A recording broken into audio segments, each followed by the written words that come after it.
There are some surprising differences between US culture and French culture, and that could affect the way your vacation turns out if you're not aware of it. I'm talking about things like bathroom experiences or ways to save money on food and things, even apartment rental information. So in this video, we're going to share with you 7 things that I wish I knew before my first visit to France, so you'll be prepared, you'll feel confident, and you won't waste money.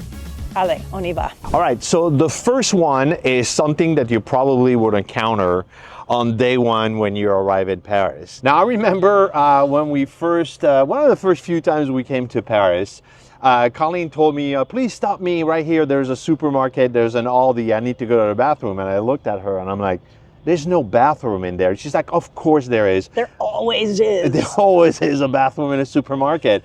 And then she went in and then she got back outside, you know, she came out of the supermarket with like there's no bathroom in there. Like I told you. So the issue that you're going to run into Paris is the lack of public bathroom, like what you would expect in the US, walking into a supermarket, walking into a store, walking into a restaurant and finding multiple stalls and urinals. It's not something you're going to have here in France. So here is a tip. Never, ever pass a bathroom without going. That's from As Good as It Gets with Jack Nicholson. Right. Never pass the opportunity to get a good bathroom. Yeah, it's absolutely true in Paris. Because you can find some out and about, but they're pretty nasty.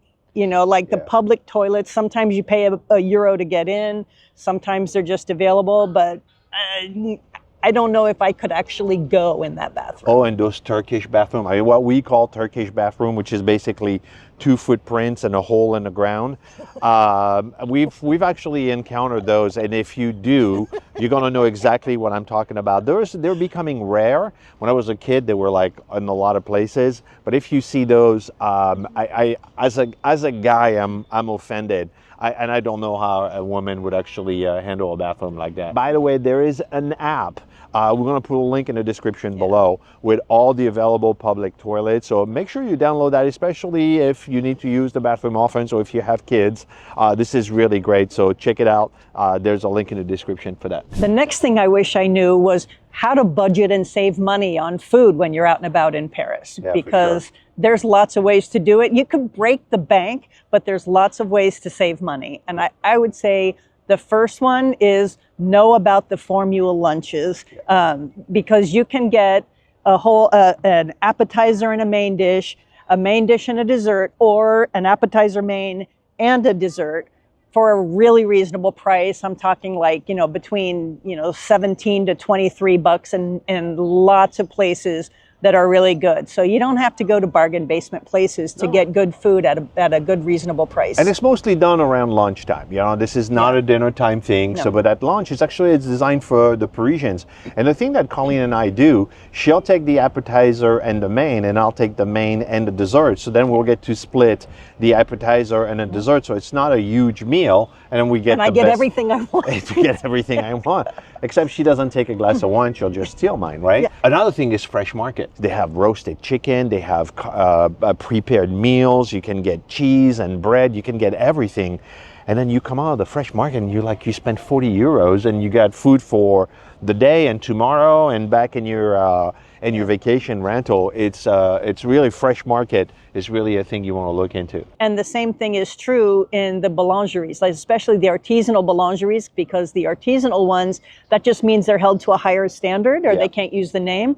But the bakeries also have formula meals for, you know, $7, $8. You get a beverage, a dessert, and a sandwich or a salad or something. One more thing I want to say is, like in the US, if you go to a restaurant, the lunch menu is different price than the dinner menu. Here, if you're ordering a la carte, it's the same price, lunch and dinner. Yeah. Just about anywhere, but maybe everywhere. So you can have an idea of, you know, how to budget yourself regardless. And people ask also, like, how much money do I need? You know, you can do contactless payment anywhere, but, you know, I would say in the course of a day, if you're spending, you know, $75 per person, you're getting a lot of really good food. Yeah. And on that note also, which relates to restaurant, a lot of people, wonder about how much cash they need in Paris. If you have 300 euros in your back pocket just for emergencies, that should be more than enough. Everywhere they take cards, even in the fresh market, you'll find one person that sells sandwich in the stall. They all have a card machine. Now it's really rare when we find a place that does not take credit cards. All right, so the next thing that we wish we knew when we came here is how far in advance you have to make reservation, get tickets when you're planning your trip to France. But things sell out very quickly. I was just trying to make a reservation yesterday for a restaurant, and we are July 3rd, I think, and the first availability was mid-August. Yep. That's for a restaurant that, a famous restaurant. So if there is a restaurant that you absolutely want to eat, like a Jules Verne or Le Tremblay or those places, yeah, you can possibly squeeze in and be lucky, but chances are it's not going to happen. Make your reservation way in advance. And the same thing with the attractions. Le Louvre, Versailles, Orsay, all these sell out. And one of the notes I want to talk about is the skip the line BS that aggregators like Get Your Guide and Viator sell. There is no such thing as a skip the line ticket. The way it is actually it's a time ticket. So you're getting the 9 o'clock or the 9:30 or the 10 o'clock ticket, but you are getting that ticket and 1,000 other people. The line moves quickly, but there's no such thing as a skip the line. It's a timed entry with 1,000 other people, and this is how it works. You're not going to go in front of everybody. You're going to be quickly reminded to go to the back of the line. Anything else you want to say, or you want me to pipe up? I think you should talk about no. He has a lot to say. I have a lot to say. No, I can talk about the train. Yeah, I can tell you that, our daughter came to visit and we wanted to go to Bordeaux, and we were thinking about it and, not sure about some details. And I first looked at it and got a great price. Everything is wonderful. And by the time I connected with her, I got busy doing other things, yada, yada. I came back to buy the tickets and it went tripled. Yeah. And the place I wanted to stay wasn't available. So I had to start the whole search over again. So, if you gather your information, what's important to you, then, just go ahead and go for it. And for the train, that only applies to the TGV, the long distance line, the bullet train, the fast train. That only applies to that. If you're going to Giverny, Chantilly, all the local stuff, right, which are in TER, the local train, you can buy this the same day. You can buy it 10 minutes before you get on the train. And by the way, all of the different attractions have their own websites. And I'm just going to go ahead and say that French websites are in a class of their own when it comes to being confusing and difficult to navigate. Yeah. And I know most people would go to like Viator or something or Get Your Guide to buy tickets to things, but those guys do like a ticket experience, whatever. If what you're looking for is just to buy an entrance ticket and you want to buy them all in one place, or just get straight to the point with your ticket purchases, we have a link in the description below where you can get, or even on a QR code where you can get the tickets that you want easily without markups and crazy stuff. All in one place. Yeah, all in one place. And that's amazing. And if you want to do it with a guide, well, we have those too.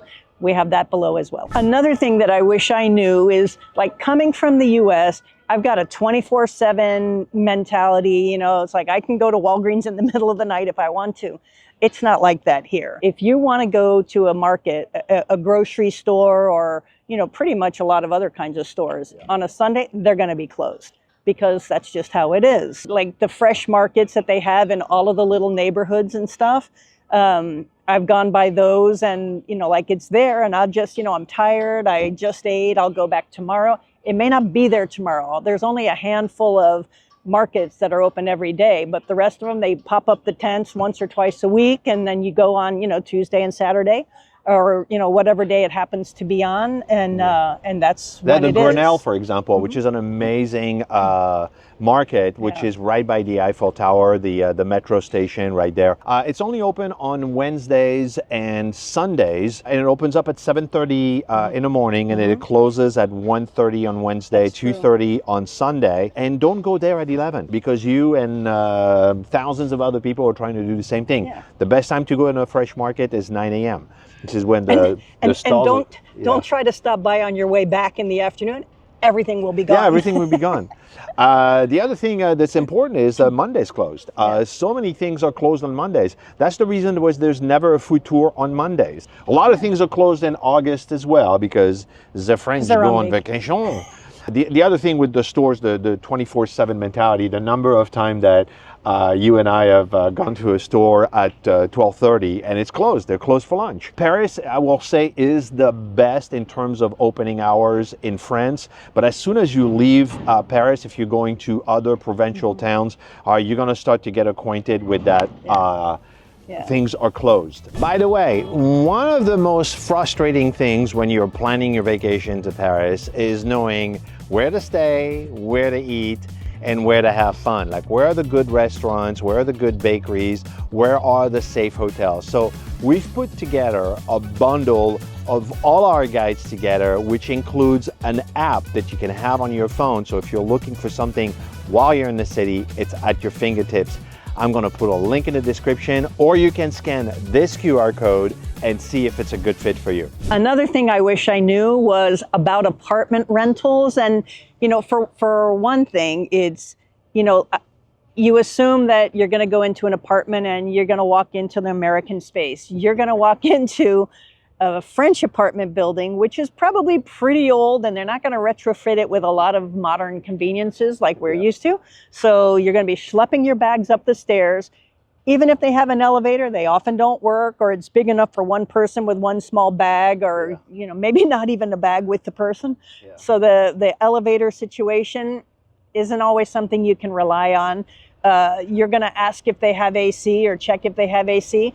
They may have air conditioning. Yeah, what they call air condition in Europe is not the same as what you experience in the US. The distinction is it's less worse than outside, right? It's slightly cooler, but it's not air conditioned. It's 80 degrees instead of 85. Right, exactly. I mean, a lot of places actually are regulated that there are 10 degrees cooler Fahrenheit than it is outside, because it doesn't make sense. A lot of buildings in France are very old, and retrofitting them for air conditioning is very costly and sometimes not even doable. Sometimes I take an apartment rental because we're going to stay for a longer period of time and I want to do laundry. Let me tell you that doing laundry here is a lot different. Like in the States, you throw in your wash, 30 minutes it's done, an hour in the dry, you got your jeans on, and an hour and a half. Right. But here, the washing machine itself is 90 minutes. Well, that's a short cycle. Well, it requires a PhD to figure out which buttons to push. If it's in English. And if you do a cold water quick wash, it's going to take you 90 minutes. Right. When it says it's going to be ending in 5 minutes, it might be 15 or 18 because, I think it goes off of moisture sensor. I don't know what it does. Right. But there's the timing of it. They might tell you there's a washer and a dryer. The dryers are generally, it does exist that there are some normal American style dryers, but they're rare. Right. And the dryers that they do have operate off of, high speed centrifugal spilling out of the water. And they're not dry. They're just not dry. It's not what you think as an American dryer is here. It's called a washer dryer. You're like, oh, I got a unit so I can do my laundry. Yeah, you need a whole day right. to do your laundry, and if it's wintertime, you're going to need a day and a half or 2 days. Yeah, no doubt. I've had it 2 days later where the clothes were still wet. The other thing is the size of the units. I mean, you know, with a wide angle camera on my phone, I can make a tiny room look enormous. You know, if I do it low and then I open up the ceiling and then you get there and it's tiny, or it says that it has a balcony and you have to, you know, a 30-inch step to get to the top, and it's not a balcony at all. And it's, you know, it's Paris. It's all they are retrofitting a window to make it like a balcony, but it's not really a balcony. And if it's a balcony, it's super tiny. The other funny one like that is they'll tell you that they have an Eiffel view, but you might have to like lean out the window and really look to see the Eiffel Tower. Right. We had someone that I know, a friend of mine, who had an Eiffel view, but it was literally from the toilet in her bathroom of her hotel room. Right. So, just... It's an Eiffel view. It's if you're... It literally was. Like, technically it was. If you're going to the bathroom, you open the window, there it is. I think it's majestic. Just read the reviews and see what kind of craziness is in there, because the apartment situation, the apartment rentals, I wish I had... Oh, there's another one. What? With the apartment rentals. Yeah. That... There's a lot of scams going around with apartment rentals now. You got to be really careful. People literally will post a rental that's available that doesn't exist. Like, there is no place for that. Or they'll put places that they don't own and stuff like that.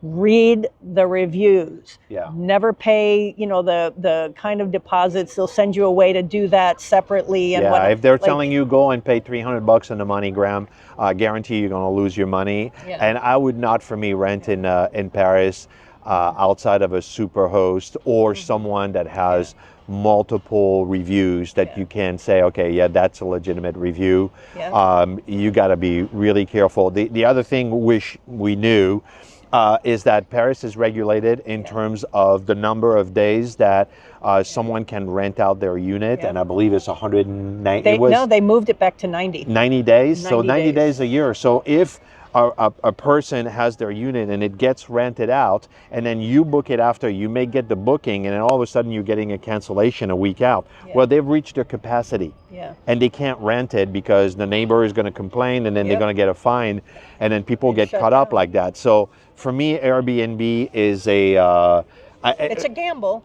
The thing that I wish I knew, I mean, I know a lot of people love Airbnb and they're huge on that, but I would look into a professional apartment rental agency. Well, Cornerstone is one of the groups here that has apartment rentals. Cobblestone. Cobblestone. Yeah. Because the whole building is rental units. So it's not... Doesn't Paris Perfect does that too? Paris Perfect does it? Yeah, Paris Perfect, Cobblestone. But those are not bound by the 90-day rule because they're all rental units. And so the neighbors aren't complaining. Like, it's not guarded by the same regulation. So the whole building is allowed to be rented the same way a hotel is. So those are ones that wouldn't be canceled. All right, the next one that we, most Americans wish they knew before they came here relates to language barrier. People will download the Duolingo or the Babbel, and then they'll spend month on end learning some French or reviving their high school French that they had learned and everything, and they're all so proud. And then they arrive in Paris and they try a sentence or two, and the French are like, no, don't ever speak like you didn't say it properly or everything. It's actually the French are... They're very... I don't know. Fussy. They're proud of their language. They just really don't want you to butcher their language. Well, Americans put the wrong emphasis on the wrong syllable, so that's one of the problem. And if you do that, then it doesn't sound right. They find it offensive. They actually, and it's funny because the Italians are proud if you try. The Spaniards are the same way, but for some reason the French have a bug up their butt about this. So there are four words that you need in French. It's bonjour, which is hello, which is you should do that any store you walk in. Au revoir. Goodbye. Yeah, goodbye. S'il vous plaît. And merci. And merci, which is please and thank you. That's pretty much it. That's all you need. Most people in Paris speak some English. They'll tell you, my English is really bad. And you realize that their English is actually better than your French, right? So this is all coming from the French guy. As the American who has been learning French, Yeah. I would download the Google Translate. You know, you can download the French vocabulary into your phone, but I would download the French in Google Translate. You're going to use Google Lens to, you know, read a full script, like a menu in a restaurant, or you know, like something in a museum or something like that you want to know what it says in English. That's a brilliant way to do that. You can even with Google Translate speak into the microphone and hear it out loud. So it will say it in French to whoever you're communicating with, if you end up in a pharmacy or whatever. You did that at a doctor recently. You actually, I totally did. She read the whole thing about what's going on with her. This is this, I have this, I have that, and this is the thing and everything. And then she gave it to the doctor and she said this. And then he read. Was so thankful. He was like super thankful. Like there's no reason to, you know, to sweat it. So if you have an emergency, you need to go to see a doctor or need to go to the pharmacy or anything. If by any chance the pharmacist or the doctor does not speak a word of English, which would be rare, you can communicate. You can totally communicate. Right. And so you know, as much as I love learning French, I don't want people to stress about learning French before they come, because you actually don't need it. You can still get by, you can communicate, you can have a great trip without learning French. Another one that I wish we knew before was about the heat waves in the summer. It doesn't happen often. This is a very temperate place, and you know, in the winter it doesn't get too cold for very long. It's not a big snowy spot. Climate-wise, we're probably closer to North Carolina or Virginia in terms of temperature and the extremes. But in the summer, there is not a lot of ways to cool off. And when it's hot, you know, there's no air conditioning to speak of. Even places that do have it, it's not particularly cool. It's not a big place for getting ice. So, you know, you're going to look for shade. There's, you know, benches and chairs and things in parks all around. You're going to open your windows at night and let the cool air in, because it does pretty much get cool at night, and then close everything during the day. You know, you're going to hold a handheld fan. You're going to do, you know, little things. I don't know what you would add. We were in a train coming back from Bordeaux where the AC was busted. And Colleen says, I need to change wagon because I'm going to pass out. And she was, I could see she turned pale. It was really, really hot. So you're going to have those things. So the little handheld fans are great. Lifesavers. Maybe the cooling little blanket. If you're going to come and here, you can look at the forecast before you come. The ideal temperature for Paris in Celsius is 22, which is about 80 degrees. When it starts to get into 30 degrees Celsius or 90 degree Fahrenheit, it can be really unbearable. Yeah, it can be really uncomfortable. And of course, if you bought your ticket, you got your hotel, you got everything lined up, you can't really change it. But you need to be prepared on know what to expect. And underground, like go into a cave. The catacombs are always cool. If you can find things that are underground, do things that are underground. Plan your day so that you're doing activities in the morning and in the evening again, and just, you know, find a way to cool off in the middle somehow. You just have to get creative. If you got value out of this video, please remember to like and subscribe. And next, I would watch this video on how tourists keep wasting money in Paris.